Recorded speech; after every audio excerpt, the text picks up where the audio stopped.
Welcome. आज के इस एक्सप्लेनर में आपका बहुत बहुत स्वागत है। आज हम एक बेहद ही कमाल का एक तरह का जूम आउट सफर तय करने वाले हैं। मतलब हम शुरुआत करेंगे जमीनी स्तर से, बिहार के एक 19 साल के लड़के के बनाए गए एआई मॉडल से। फिर हम देखेंगे कि कैसे सेना के पुराने डम बम को एक स्मार्ट हाईटेक हथियार में बदला जा रहा है। और अंत में हम वहां से सीधे ग्लोबल लेवल पर जाएंगे और समझेंगे ऑपरेशन सिंदूर के बाद के कड़े भू राजनीतिक परिणामों को। तो भारत के इस ग्रासरूट इनोवेशन से लेके इंटरनेशनल डिप्लोमेसी के यथार्थ तक का ये सफर बहुत ही दिलचस्प होने वाला है। तो चलिए बिना किसी देरी के इसमें गोता लगाते हैं। आज के इस एक्सप्लेनर का रोड मैप कुछ ऐसा रहेगा।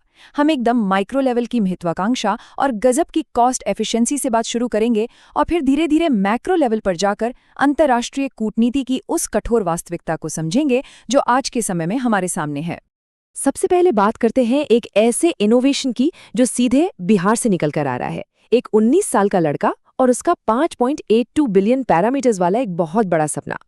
मिलिए अभिनव आनंद से, जो अभी सिर्फ 12वीं क्लास में है। कोई फॉर्मल कंप्यूटर साइंस की डिग्री नहीं है इनके पास, लेकिन इन्होंने एक विशाल मल्टी मॉडल एआई मॉडल बनाने का दावा किया है।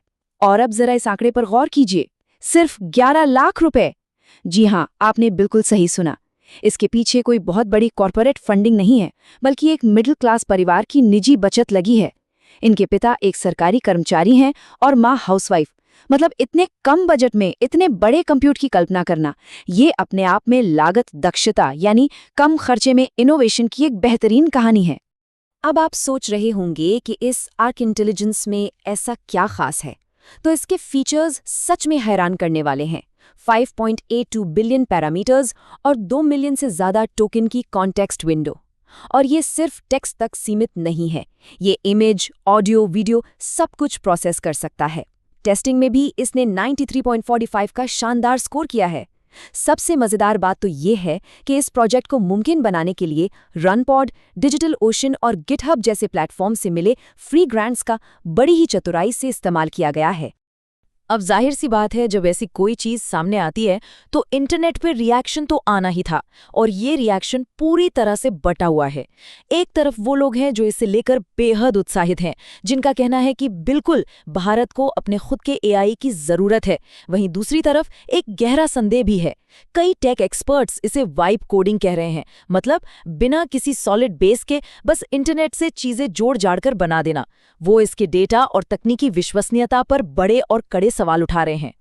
खैर, कम संसाधनों में बड़ा कमाल करने की ये जो थीम है ना, ये सिर्फ एआई तक सीमित नहीं है। चलिए अब डिफेंस सेक्टर की तरफ चलते हैं और देखते हैं कि वहां क्या हो रहा है। अब इससे समझने के लिए हमें सबसे पहले ये समझना होगा कि आखिर ये डम्ब बम होता क्या है। आसान भाषा में कहें तो ये एक ऐसा बुनियादी हथियार है जिसमें खुद का कोई नेविगेशन या गाइडेंस सिस्टम नहीं होता। बस इसे गिराया और ये सीधे ग्रेविटी के सहारे नीचे गिरता है। लेकिन अब डीआरडीओ और भारतीय वायुसेना मिलकर इन्हीं सस्ते और बुनियादी हथियारों में एक जान डाल रहे हैं। उन्हें सटीक स्टैंड ऑफ हथियारों में तब्दील कर रहे हैं। है ना कमाल की बात? अब अगर हम इसका निष्पक्ष रूप से दुनिया की बेहतरीन तकनीकों के साथ मुकाबला करें तो तस्वीर काफी साफ हो जाती है।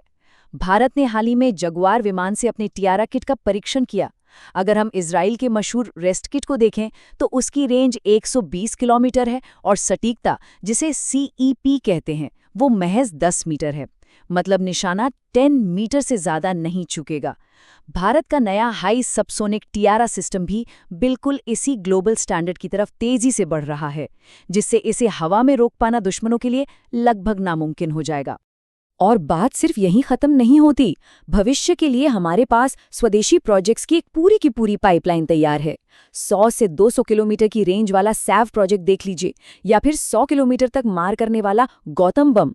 प्राइवेट कंपनी JSR डायनामिक्स भी 120 किलोमीटर रेंज वाले सिस्टम पर काम कर रही है। ये सब इस बात का सबूत है कि हम महंगे मिसाइल सिस्टम के बजाय किफ़ायती और लंबी दूरी की सटीक एयर पावर पर कितना जोर दे रहे हैं। चलिए अब इस नेशनल लेवल से थोड़ा और जूम आउट करते हैं और ग्लोबल स्टेज पर आते हैं। बात करते हैं उस नए कूटनीतिक नॉर्मल की जो ऑपरेशन सिंदूर के 1 साल बाद स्थापित हुआ है। जरा इस टाइमलाइन पर नजर डालते हैं कि आखिर चीजें कितनी तेजी से बदली। 22 अप्रैल को TRF ने पहलगाम में एक आतंकी हमला किया। इसके बाद हमारी सिक्योरिटी पॉलिसी में एक बड़ा शिफ्ट आया। 7 से 10 मई के बीच कड़े सैन्य एक्शन यानी काइनेटिक स्ट्राइक्स हुए और फिर 12 मई को प्रधानमंत्री का वो अहम संबोधन आया जिसने भारत की नीति को हमेशा के लिए परिभाषित कर दिया। उस संबोधन ने साफ कर दिया कि अब नियम बदल चुके हैं। 3 बातें बिल्कुल स्पष्ट रूप से सामने आईं। पहला, अब कोई भी हमला होगा तो उसका पक्का जवाब दिया जाएगा। दूसरा, अब इस बात से कोई फर्क नहीं पड़ता कि हमला करने वाला कोई स्टेट एक्टर है या नॉन स्टेट एक्टर, दोनों को बराबर माना जाएगा। और तीसरा सबसे बड़ा पॉइंट, ये जो परमाणु हथियारों की धमकियां दी जाती थी ना, अब वो धमकियां भारत के एक्शन को रोक नहीं पाएंगी। लेकिन जैसा कि आप जानते हैं, असली जंग सिर्फ आसमान में या सरहदों पर नहीं लड़ी जाती। एक और लड़ाई चल रही थी, नैरेटिव की लड़ाई, दुनिया के सामने अपनी बात सही साबित करने की लड़ाई। यहाँ अगर हम दोनों देशों की इन्फॉर्मेशन स्ट्रैटेजी देखें तो जमीन आसमान का फर्क दिखता है। पाकिस्तान ने क्या किया? उन्होंने सीधे अपने प्रधानमंत्री और सेना प्रमुख को मैदान में उतार दिया, जोर शोर से विमान गिराने के दावे किए और इन स्ट्राइक्स को नागरिकों पर हमले की तरह पेश करने की कोशिश की। दूसरी तरफ भारत का अप्रोच बहुत सुलझा हुआ था। हमने अपनी पारंपरिक कूटनीति का इस्तेमाल किया, विदेश सचिव ने ब्रीफिंग दी, विजुअल सबूत दुनिया के सामने रखे और अनुभवी राजनयिकों को अपनी बात रखने के लिए आगे किया। अब इन सबके बीच एक बहुत बड़ा फैक्टर था जिसका सामना करना शायद सबसे मुश्किल था, और वो था ग्लोबल स्टेज पर अमेरिका और ट्रंप प्रशासन का रवैया। यहाँ कूटनीति का जो रूप दिखा वो सच में आपको हैरान कर देगा। पाकिस्तान ने ट्रंप एडमिनिस्ट्रेशन को लुभाने के लिए हर वो तरीका आजमाया जो आप सोच सकते हैं। क्रिप्टो डील्स, क्रिटिकल मिनरल समझौते, अरे यहाँ तक कि अमेरिकी राष्ट्रपति को नोबेल शांति पुरस्कार के लिए नॉमिनेट करने का दाव तक चल दिया।